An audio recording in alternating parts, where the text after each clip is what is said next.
This episode of the Wedding Film School Show is brought to you by MusicBed, the best music licensing platform for wedding filmmakers.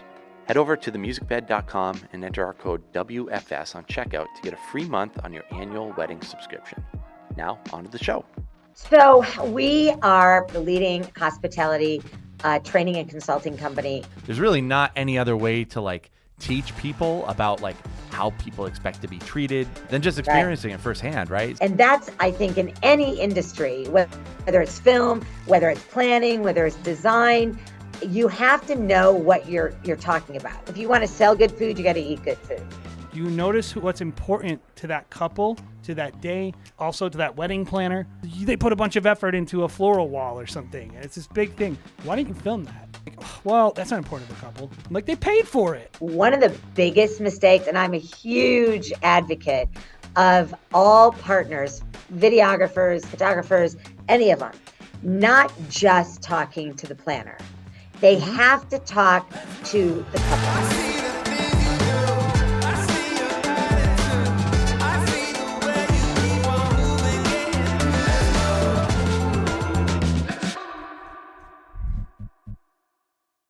Hey everybody, welcome back to the Wedding Film School Show. My name is Jared Haskell. Welcome back for another great episode, another guest episode. We have an awesome visitor today. Jason, how are you doing today? Good. I'm in the thick of wedding season. I have a new child imminently to arrive.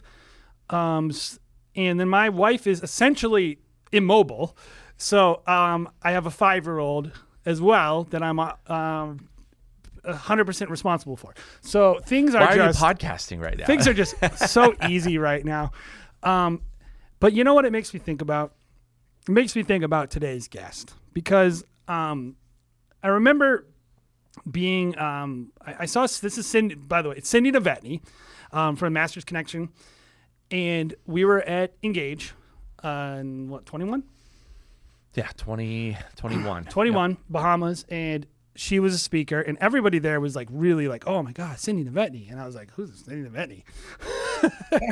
Well, this is the thing. I remember being in, and I was early, so I was sitting there, and you were running a little bit late because Bahamas, out late, up late, up early in the morning. Was I late? I think I was. I think you were late because I was just purposely sat away from you. This is the thing. I was looking through my phone for today's meeting, and I typed in Cindy's name, and then it said, you have to get here and listen to Cindy talk.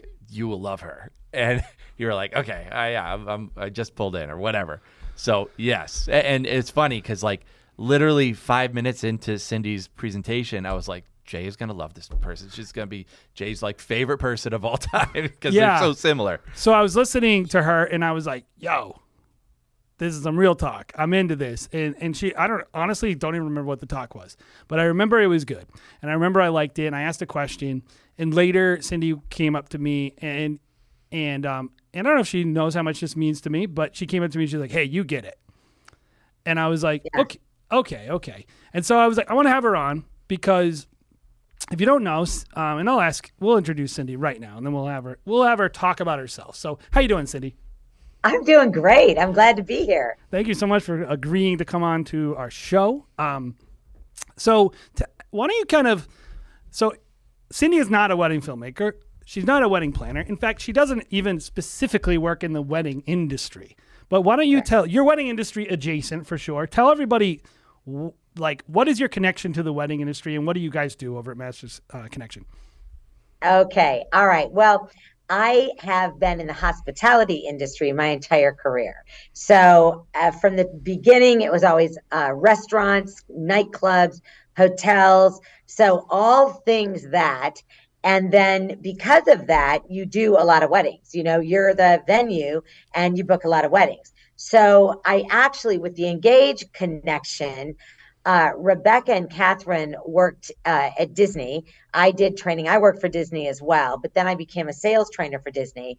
And I was in Orlando when Disney Weddings was first being kicked off. And I trained both of those ladies. They were in some of the initial sales training workshops from a very young age. And they learned and loved it. And then I continued training for Disney. And then when they went out on their own and started to do this, I was one of the first people they called and said, we were starting this incredible summit and we would love you to be there. And that's when I even said, well, yeah, but I'm not a wedding planner. I mean, I'm all about selling, leadership, service.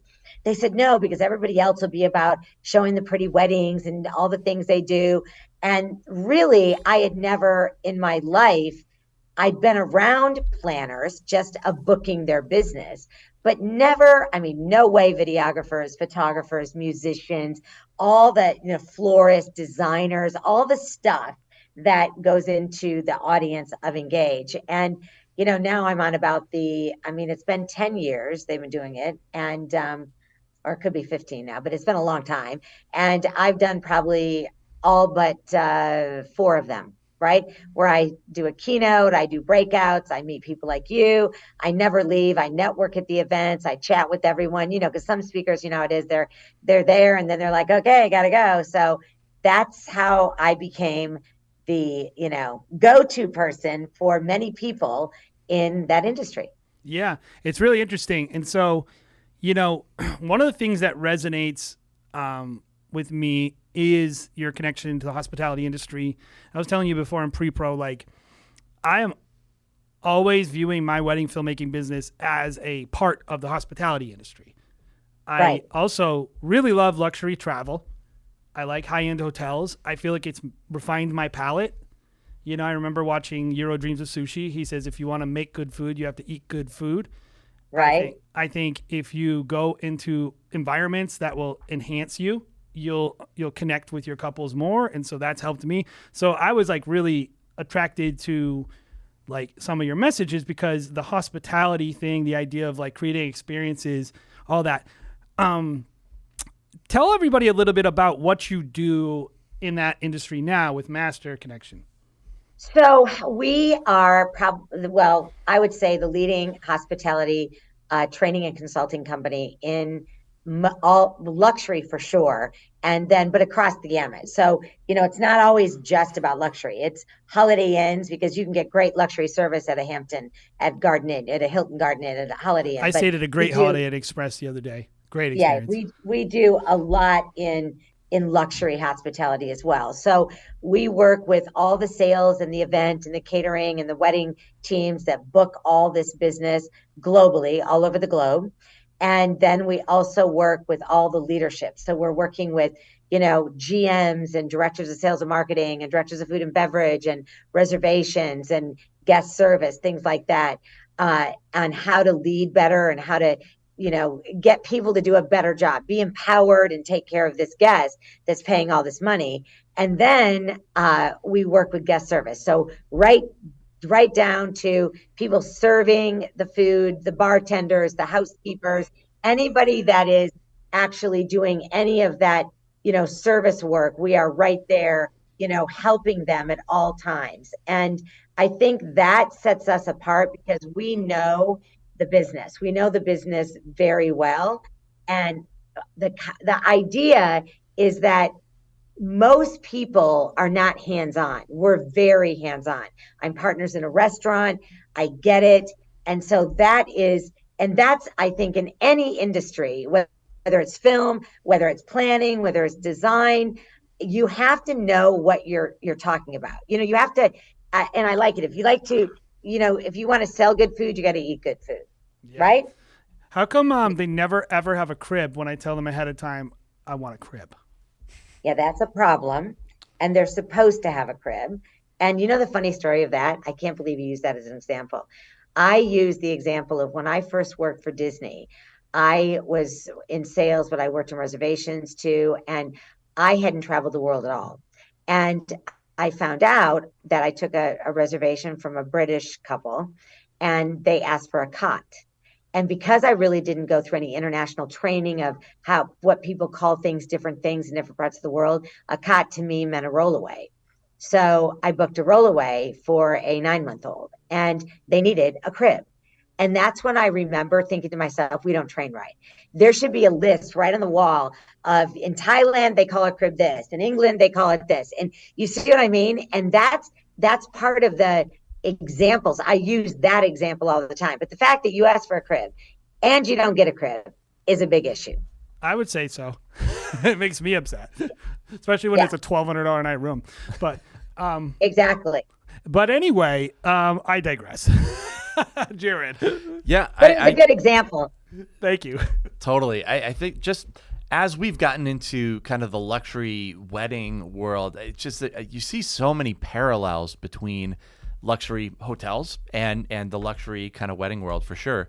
Something that we did a couple years ago when we were trying to elevate our staff, because it's not just about Jay and I, understanding it and understanding what the luxury experience is. It's also kind of elevating your staff too, to help them understand and just put them in that world, because there's really not any other way to like teach people about like how people expect to be treated in this world than just experiencing it firsthand. Right. So we took them to a luxury hotel up in Vermont, got them away, and we're like, here's an experience. This is the experience that we want to give to our couples, to our planners, to, through and through, I guess through all tiers. Why do you think, or how much of the kind of luxury world would you say is the product, and then how much would it be like the service and the experience? Would you say it's 100%, or does that make sense? No, yeah, it's a combination, because this is where you can be in one of the top brands, the most luxury hotel brand, and have crap service, and that is not going to go well. That's not going to go well. Yeah. Okay. Right.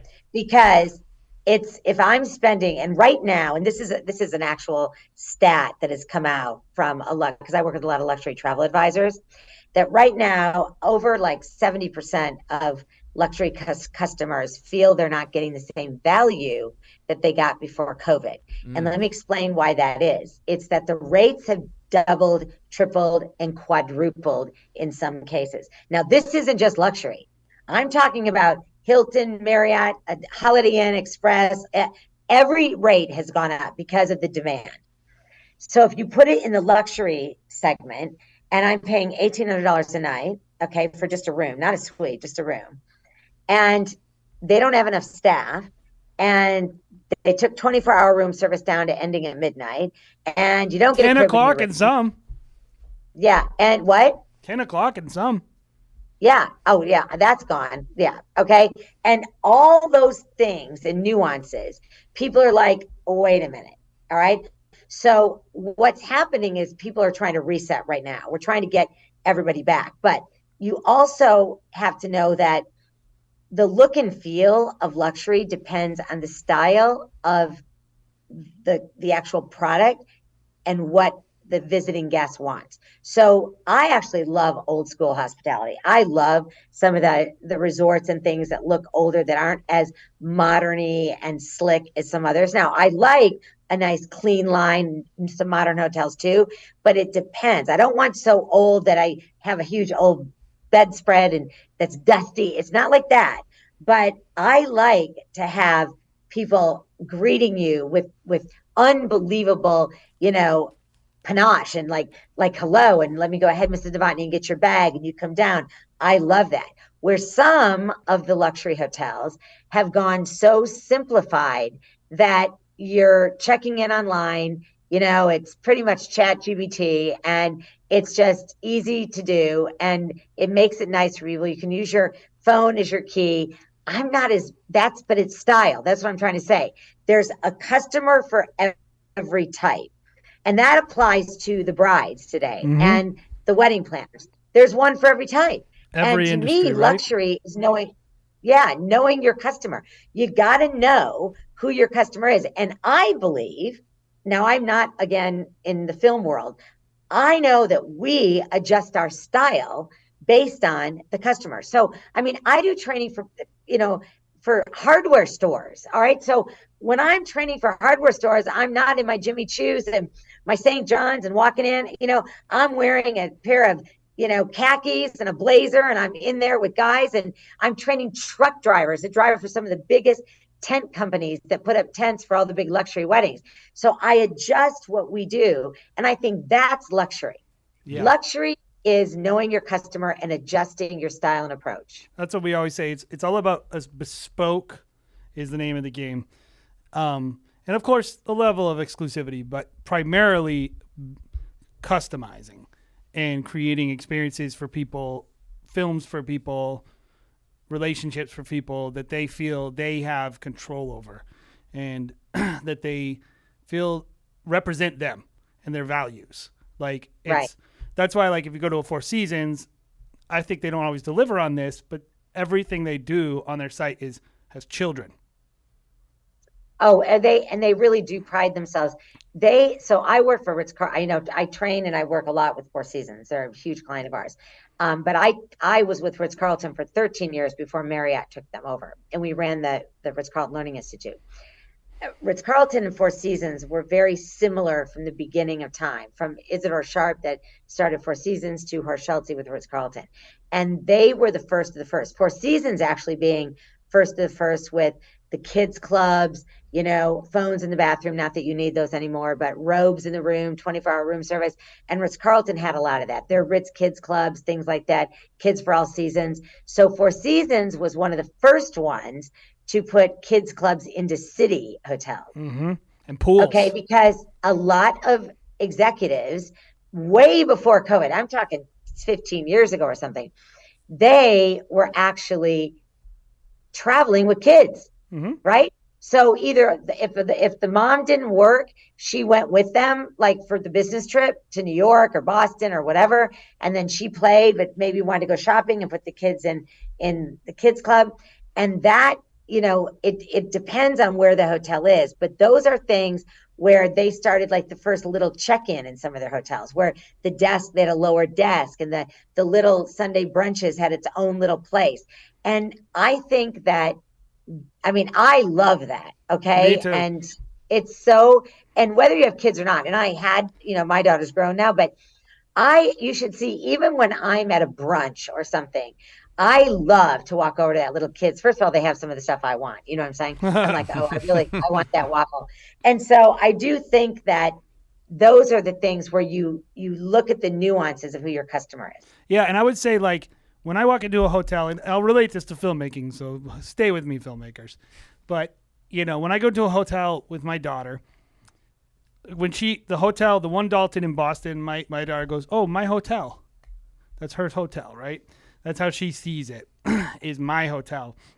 She leaves, and like they walk up and say, oh, wait, I have something for you. And they give like a little stuffed animal or something. And me as a dad, I'm like, you noticed. Yeah. You notice. And I'll tell you this, not every employee at even that hotel notices. But it's that one, that person on the ground who notices. Right. Right. And I think that is the same thing with your filmmaking, is like, do you notice the relationships at the wedding? Do you notice the people that are connecting? Do you notice what's important to that couple, to that day, also to that wedding planner? Like, are you noticing? Like, if they're like, oh, you got it. Look, they put a bunch of effort into a floral wall or something, and it's this big thing, and you don't film it. And then I'd say to the guy, like, why didn't you film that? And they're like, oh, well, that's not important to the couple. I'm like, they paid for it. Are you stupid? Like, yeah. And I think on that with film and photography, I think one of the biggest mistakes, and I'm a huge advocate of all partners, videographers, photographers, any of them, not just talking to the planner. They have to talk to the couple. And it's, I don't care who's paying. I don't care the mom and dad. This is not the couple. What are they going to look at 10 years from now? What do they want to remember? What are things that when they've gone to a wedding, what are things that they're thinking, oh, I want to make sure they capture that? It's not just the first look, and it's not just the first dance, or it's not just the parents dancing with the dad with the bride. Not, it's way more than that. And it might be something about that floral wall that ties into the kind of flowers that were the grandma's favorite flowers that isn't at the wedding. Yep. And sometimes some people don't care about the floral wall because a planner just came up with an idea to do it. The bride doesn't even give a rip. It just gave the decor a really good look, and it didn't really matter. And so I think the communication is the big issue. Yeah. Well, so one thing that we connected, I think my question was essentially something along the lines of, why are people so lazy at Engage, or and something along the lines of work-life balance? Well, I remember, because then I chatted with you at cocktails. I remember this like yesterday, right? You were like, not everybody can do 5 weddings a year. Not everybody should do 5 weddings a year. And some of the very uber luxury planners, which do speak there, they've got to that point. But as I always say, they didn't get there overnight. So if I'm sitting in that audience and I'm listening to one of the celebrity planners, and there's several of them there that handle a lot of the big stuff and make a lot of money, and they didn't get there overnight. Well, and they're also not working like 10 hours. They're killing themselves on 5 weddings. Yeah, and they've got more of a staff now than they might have had before. And I think what you were seeing and what we chatted about was, and where you thought, like, why would they be so lazy not to do more, is that if I'm 30 or 25, there's a lot of, planner, stationery, floral, design, photographer, videographer, and I'm just starting in my career. I better bust my ass, because you can't win the lottery, okay, if you don't keep buying lottery tickets. And I look at it, and then chances are slim to none. So part of my big message always is that you have to put yourself out there. I am still on the road traveling like a maniac, and I've got, we have a company of 40 people, and I'm not stopping. Now, part of it is that, 2020, we had tons of postponements as well that were paid, and we were not doing any refunds, but we had to do the work. Like, you have to do the work. Okay. Yeah, just do 2 years of work in 1 year. Right, exactly. And so we had to double up on that. But first and foremost, our industry, the clients that we have, I'm speaking at more universities and hospitality universities. None of that. I wouldn't be being asked to speak at Cornell and Boston University, which I am, all those years ago, because they would have gone, who is she?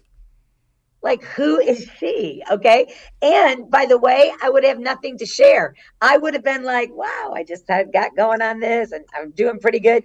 And there's where I think people get a false sense of security. Okay. When anyone says, well, it's not the same now as it was for you, that is BS. Yes, it is. You have to pay the piper. You have to, and it's not about paying dues. It is about who you know. But how do you know who you know if you're not out there meeting people? And the only way to meet people is to get out there and bust it. And there's a customer behind every customer. But you have to have a sales mentality. You're creative. You're a videographer. You're clever. You're sharp. You're smart. You're a photographer. You've got every angle. You've got this. Okay. Someone's got to sell you. And 90% of the time, it's you selling you. ABC, always be closing, right? ABC. Yeah. It always seems like people that take lesser and lesser events think that is the end goal. And the goal is like, no, the goal is like make as much money as possible, have like a great business, thriving business. Like that's, I think, a very healthy goal. I think a lot of people, at least in our industry, are like, well, if I can get it down to 5 weddings a year, then I'll be successful. It's like, you have to create that demand, man. Yeah. Like, and it's almost like this facade. And then we've seen people go down to 5 and then they're like, this is not sustainable. The amount I of have people to go I back know, up to 15 or 20 Yeah. or 30. Yeah. Like, yeah. the amount of people we talk to, Jared, they either go into education and they tell people to do 5 weddings, but then they're making 80% of the revenue off education now, which I'm like, you're still telling people, you're not telling people the whole truth. Or they go throttle down to 10. And I was going to ask you about niching down later, but they niche down so much that there's like 7 customers that would actually work with them that are and willing to pay their rates. And then they're like, oh crap, I have. What if I lose one? Yeah, Right. or like Right. literally they can't. They don't anticipate the like what's about to happen to them. And I'm always telling people like, all the best people I know who are really really successful are they show all that sexy stuff. What is that? We always in our industries we say 10 for the real, 10 for the meal, 1 for the real. It's like That's great. it's 10 for the real, 1 for the meal. That's classic. But it's like you're most of what you're doing is paying the bills, and then you show one piece of great work to attract the customer you want. But I think, and that's sales. That's sales 101. Like you idealize your own product to your ideal customer. But people don't get that. They think everything is reality, and they think that there's a romance and I believe in exclusivity. So my question to you is, why do you think, besides the fact that people are super lazy, why do you think so many people, I can say it, you don't, it's my show. Exactly. You can say anything you want. I love it. But why do you think people place such a prestige on, like, they would call it work-life balance. I would say just not working that much. Right. Okay, so there's a couple things. One is, and let's go back to the comment you made about the photographers or videographers that get into the business, and then 20% of it is out shooting and 80% is teaching and starting all this education, right? I think you mentioned that. Yeah, that's kind of a scam that people do, sure. So I look at it this way. I actually am not going to ever go take any class from anyone that isn't a subject matter expert master in their craft and highly successful and killing it and making bank and rich. And because I want to own the car and the house and all that. I'm not going to go to someone who says, I really don't make that much money doing it, but this is what I'm going to go, well, then you should be a professor at a university in all reality. I want to learn. It's like, what do they call them in engineering or in electrical, like journeymen or journey masters or journeyman. Journeyman. Yeah. I go like, we're staging chefs. Like I go learn under this chef or I go learn. I want to learn under somebody who is rocking it. I don't want to learn. Now, that's what we pride ourselves in because our team is still all working it. Like I said, have a restaurant. I am in the hotels working at the front desk. I am working room service. I am doing things with our clients. We are actually working. We go into hotels and we'll work in the sales department because they're turning over a team or there's a new owner and we work. So we can actually say, no, this is how it's done.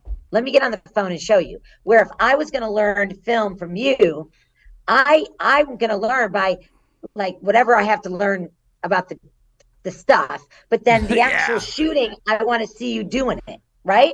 And I think that this is where the what you're saying, like work-life balance. Here's the deal. That has been around now for like 15. It didn't start just with COVID. At COVID, it got terribly worse. Okay. I'd say 15 years before COVID, everybody was trying to have this work-life balance because, and in our industry, hospitality, that industry screwed itself because even when I was on property as a salesperson catering, they didn't care. We had GMs that were just ruthless. You got to be in your office by 7:30. You cannot leave till 6. If you're not on the phone 24/7, just booking like you're in, like Wall Street, right? Just bang, bang. Then you're not doing a good job. Didn't matter how much you brought in. And they changed the goalposts all the time. If you brought in this much, they raised the goal. There was so much angst in that industry. You'd work all weekend long, every holiday, and then you'd have to beg for a Tuesday off, right? Then the second thing they did was they didn't appreciate working parents, dads or moms. Okay? It's all about parents. That's right. Yeah. And they didn't care. And so because all of these GMs way back then, they all had wives that stayed home, right? No kidding, because I worked for them. And, I was married 8 years before I had our daughter, and I was already a director of sales and marketing. And I knew I was not going to be a stay-at-home mom. I was coming back to work. I took 3 months off, and that was even too long. I was like pacing because, once they're older, it's like great. But, when they're just like laying there, and it was like kind of like, wow, what are we doing next? That's what I always say. I was not. We get roasted for saying that. What? People don't like that we say that. I say that because I was the mom. I was literally like, I got fat. My parents, first I had his parents there for 2 weeks, my parents there for 2 weeks, eating more pies and cakes and literally laying and no lie. And so I'm telling you, I was like dying to get back to work, but I took the 3 months off, the bonding and all that. But the idea is that the leaders back then didn't give a rip. Okay. So even as I came up in that industry, and I'm a bit of a scrappy fighter, I had a nanny, okay? And I insisted I have a nanny, and because I was running a huge hotel. I had big goals. I had to travel. Lefty, my husband, traveled. So I couldn't, our parents lived on the other side of the country. So it's like I talk to people all the time. They're like, oh, it's so great because my parents take care of the baby on Monday, Wednesday, and then his on Tuesday and Thursday. Then I work from home on Friday. And I'm like, how do you work from home with the baby? Like the little, it's bad enough with a dog. A dog, you can at least open the door and let it go out. But you can't be a free range parenter. You know, you got to like do something. So if you're on the biggest call of your life, you can't say, oh my God, my baby is screaming. Okay, now COVID allowed that to be natural. Everybody was like, that's okay. Here's what happened though. They lost sight of work. They lost sight of work because right now, a lot of people that are on salary working from home, not everyone. So nobody get mad or pissed We're off paying them all this. $100 an hour for actual work. No, they're not. Don't get mad about this.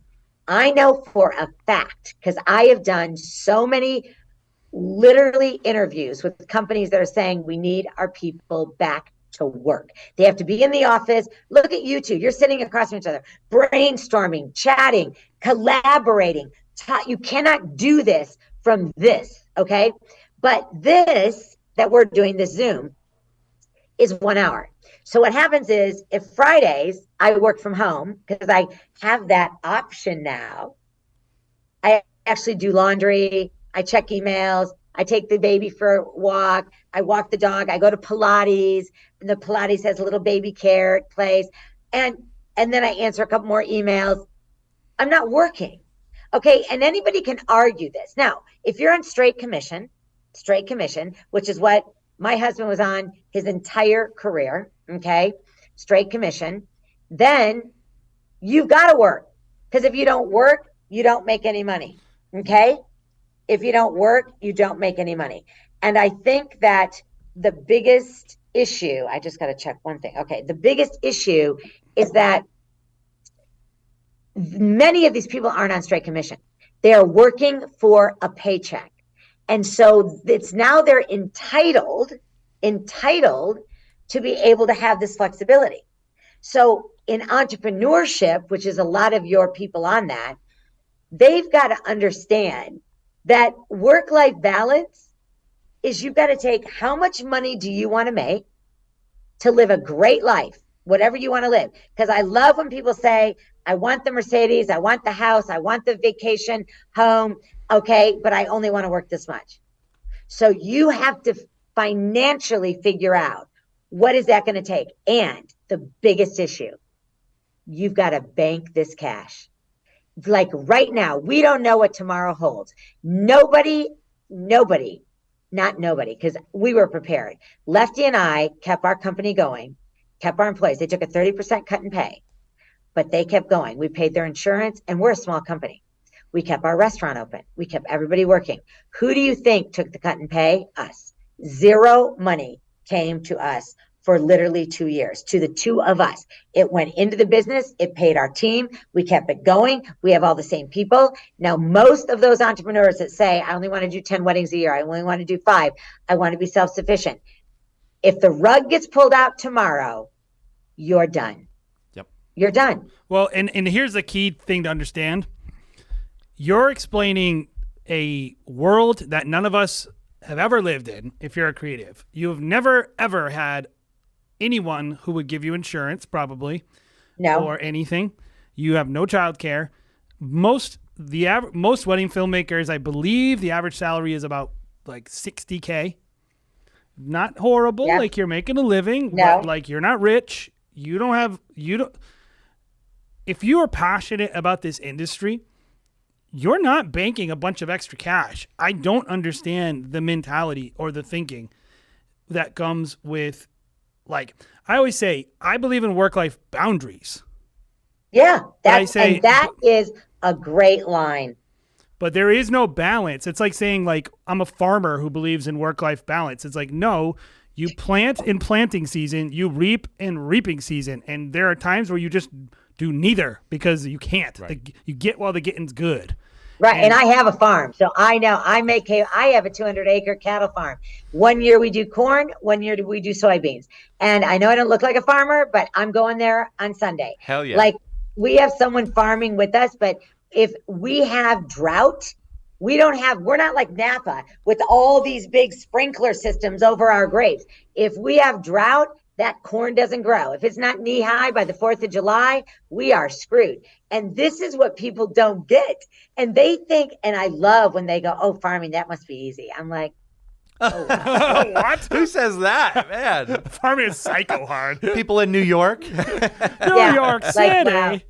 Yeah. Yeah. So no, I love work-life boundaries. I'm going to use that. That's good. I'll give you credit. That's good. Thank you. That is exactly like me.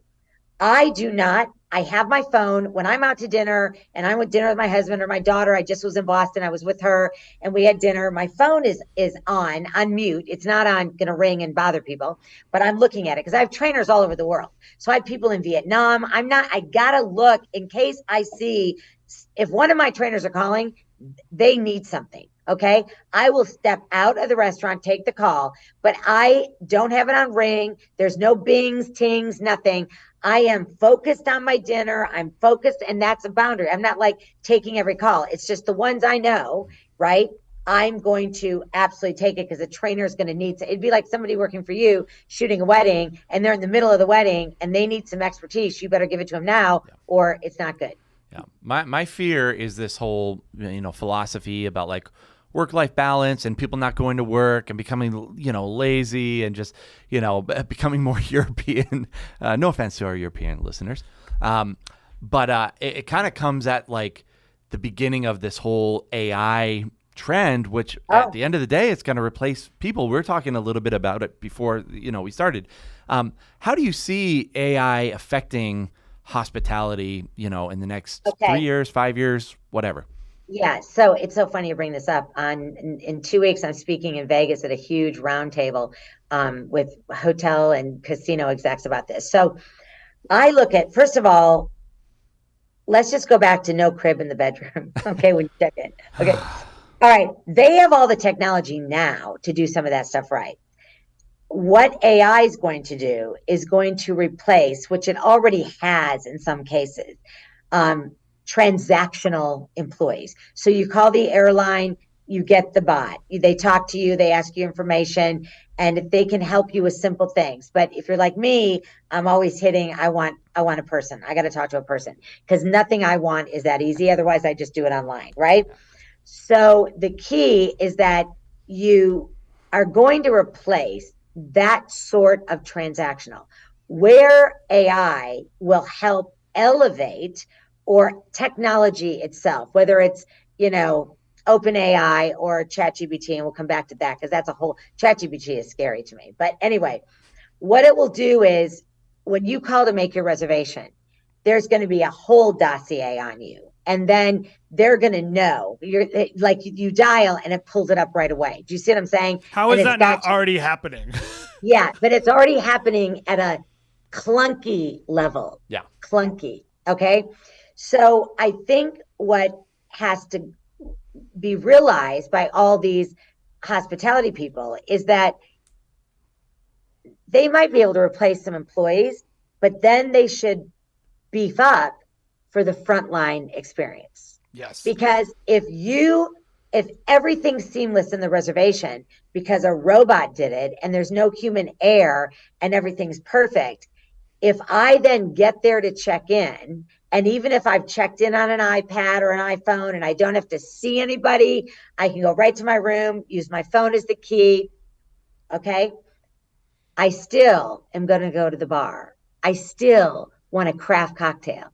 I don't want a robot behind the bar. Okay. This is where, to me, I would be scared to death if I was an order taker or transactional. Like, and copywriters. I think about people like that are copywriters. I mean, you go on ChatGPT and say, write an article about, plants and how plants, what do plants have to do with the environment and you get like 12 pages. That's scary.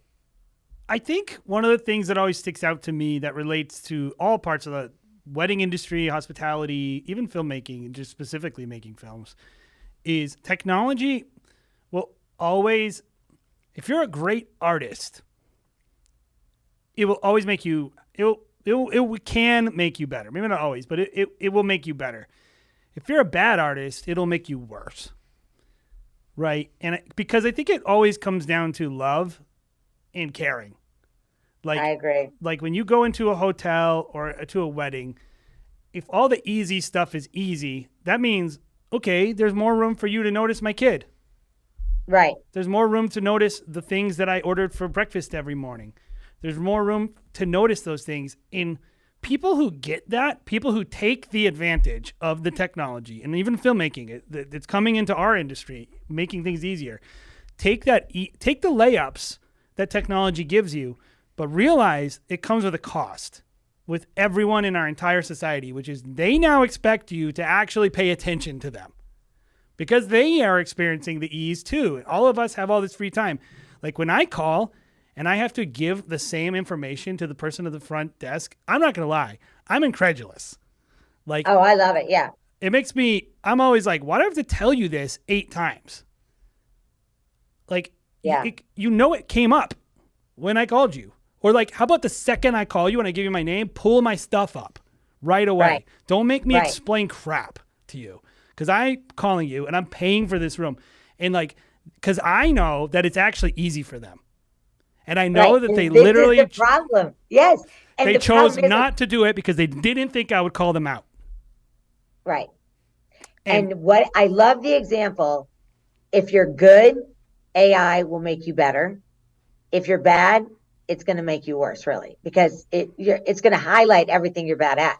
Yep. Yeah. How is it coming in? What is it happening like in filming? And what is AI? Like, what's your thoughts on AI and probably more so with editing at this point, but the way that I see it, and I think it directly applies to hospitality, is like there's all these big chains, all these big like wedding videography chains, and what they do poorly is customer service because they just can't, like, they can't have the staff to be able to get back to people. Like they're all just huge. contractors. They're all contractors and whatever. And the little guy has an advantage of being personable and all these things. They can, like, my wife just joined our team. She's our executive assistant now. And she's a freak. She's like, as soon as someone reaches out, she's on their Facebook page. She's like, they have a dog. They have blah, blah, blah, blah, blah, blah. She's freaky. It's awesome. I love it. For me. Is that Sammy? Yeah, Sammy. Yeah. No, different Sammy. No, different Sammy. We have 2 Sammys. Oh, different Sammy. 2 Sammys. I love it. I know. But she, and she's like feeding this to me like, hey, here's some information about them, whatever.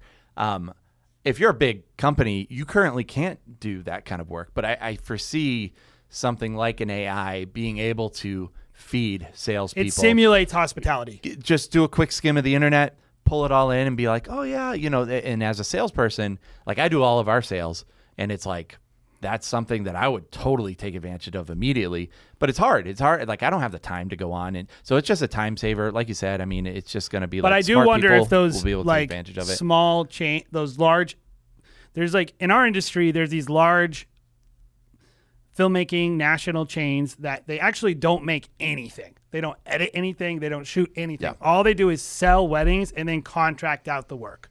Yep. So, oh, wow. Oh yeah. There's been 7 of them that have went out of business, probably canceled over 10,000 weddings in the last 4 years. Yeah. It's one of the biggest scams that no one knows about. Wow. And so those companies will, because what they do is they sell a wedding film for half the price of anyone else. And because the consumer is the most uneducated person in the world because they've never gotten a wedding film before. They don't know how much they should cost. They don't know that $1,500 for a photo and video for 8 hours of coverage is ridiculous. And these companies are literally fined because they operate on 15% margin, and they just literally just book every single thing that comes through the door. They will literally give you, like, they'll sometimes be like, oh, it's $3,000, but if you book us full up front, we'll give it to you for $1,500. And then they just hire any Tom, Dick, or Harry to come Yeah. along. I always feel bad that I use Tom, Dick, or Harry. Yeah, I mean, the those name. guys, nobody's going to name their kids that anymore. But like in general, so I think what will happen is those companies will be more emboldened and more capable of simulating an artist's hand holding. And maybe they'll even just not have any like of these contractor salespeople.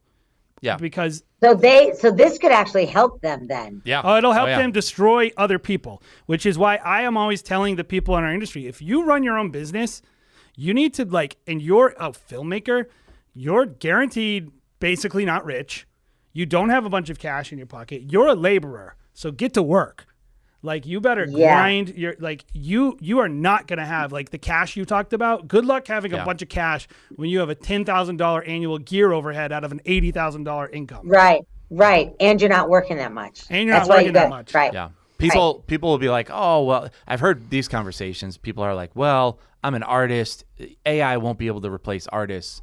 And my argument was like, "No, but some national chain who can AI everything to death will be able to find random shooters to replace you using and do AI. it for using AI and do it for half as much as what you would charge, and you'll just be replaced. That's how you'll be replaced, not actual physically. You still need someone there. It'll just be a different person, not you. It might also when it gets, it's not really into editing. The problem with AI right now is AI doesn't have any taste.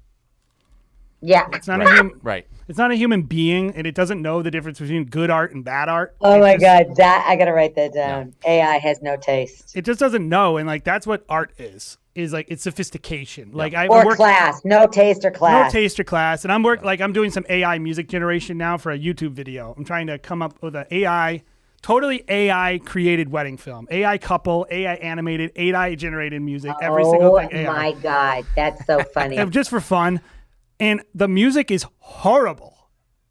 Like it can't make art. It's like when the aliens come to Earth and they try to take over humans in the movie, and then they realize that our superpower is our human heart. Yeah. And we win because we have the human spirit. Yeah. It's like it can make things utilitarian wise, but it can't replace love. It can't replace being passionate. It can't replace like having a style or a perspective. It has no perspective, and art is based on having a perspective.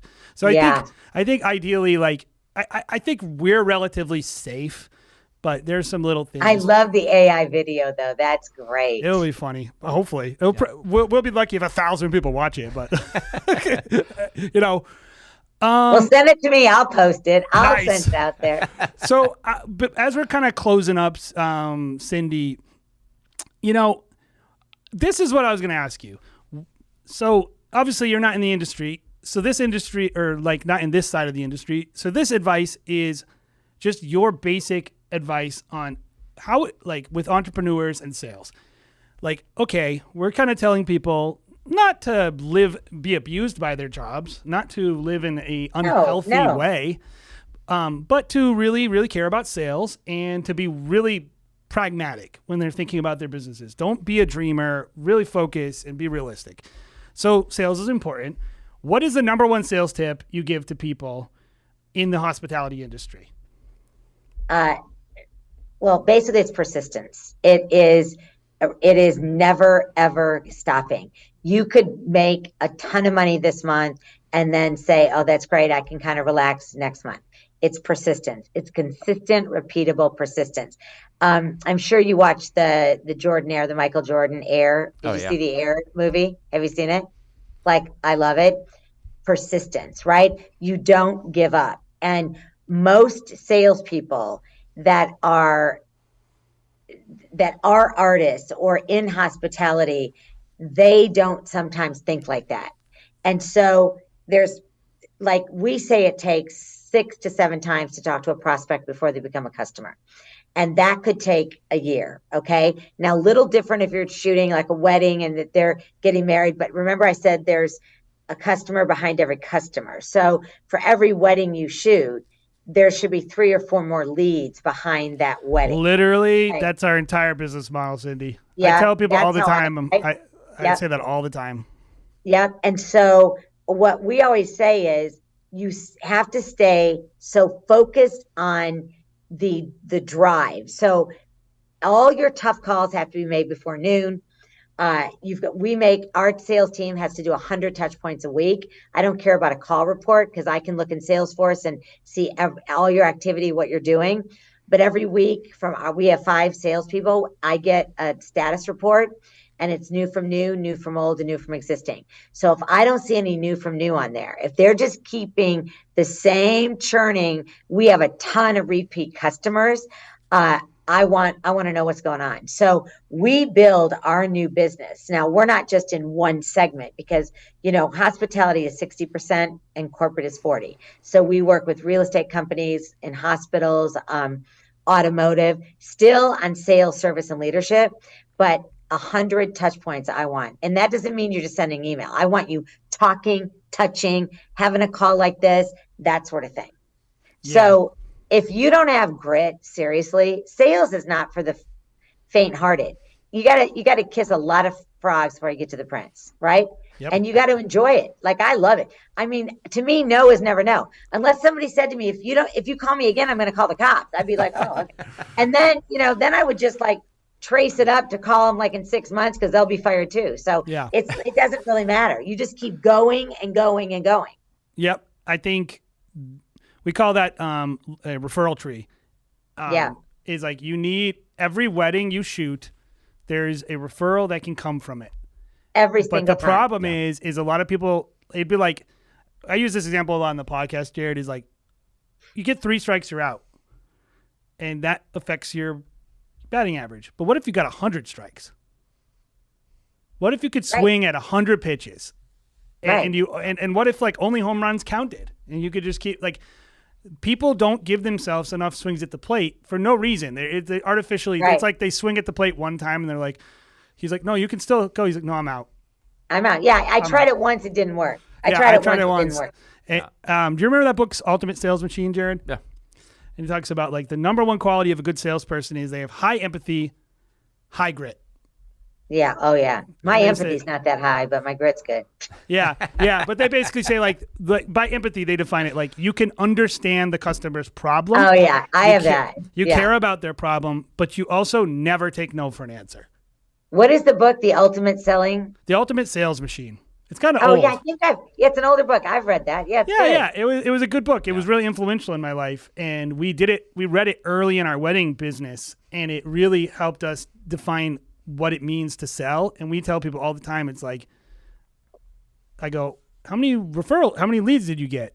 Oh, I got 60 leads. And you booked 30 weddings? You're screwed. That's a 50% close rate. That's an unsustainable close rate. Right. Like I want my failure is a sign that you're doing it right. If you have 15% close rate and you're still making enough money, you actually are talking to enough people to sustain your business. And I think that's a big thing. So, hey, Cindy, very appreciate your time. Very cool. Yeah. I loved it. Thank you guys so much for having me on. Yeah, it was awesome. So if you enjoy that, where can people find what you do, Cindy? It's Cindy Novotny at masterconnection.com or on Instagram. I'm Cindy_Novotny, LinkedIn, Cindy Novotny, Facebook, Cindy Novotny. I was in early, so I'm just Cindy Novotny, but Master Connection Associates is the company. And I would love to share this with all of ours. So as soon as you finalize it, send it our way, and then we'll post it as well. Yeah, and we can become rich. Yeah, you can get a lot of leads. Great. I want to be rich. I want to make a lot of money. I mean, I would like to make a lot of money too. I picked the wrong industry, I think, Jared, but that's all right. As long as you're going in the right direction. You're still young. You got little kids. Keep moving. It'll work. Thank you so much. That's right. Hey, Cindy, thank you so much. And if you enjoyed that, subscribe, do all the podcast stuff. Do you want to say anything? Do you want to say bye to people? No, a couple things. We do have 2 YouTube channels, guys, so make sure you're checking out the Wedding Film School, first YouTube channel. The Wedding Film School Show is where you can find this podcast, along with all of our other podcasts, hundreds of podcasts that we've done over the years.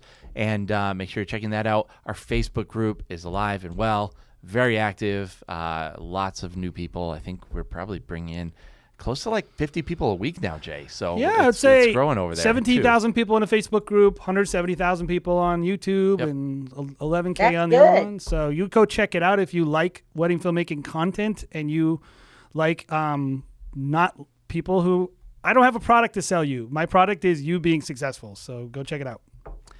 Thank you guys for joining. We'll see you again next week on the Wedding Film School Show. Bye, guys.